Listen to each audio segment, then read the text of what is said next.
Hello everybody, we are glad to welcome you on a HardReset.Info YouTube channel, and today I would like to demonstrate how you can change lock screen wallpaper in OnePlus phone. So to start, you gotta launch settings, then over here enter the wallpapers and style category, then go for the wallpapers section.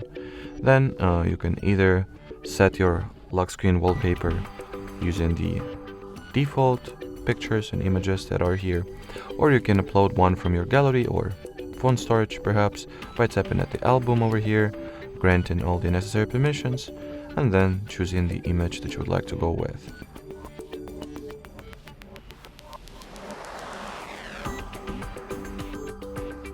Then tap apply.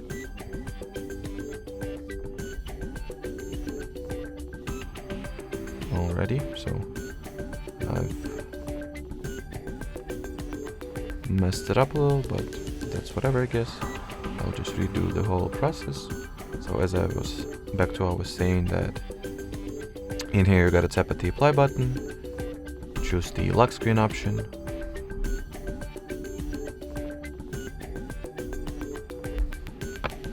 and well, here you have it.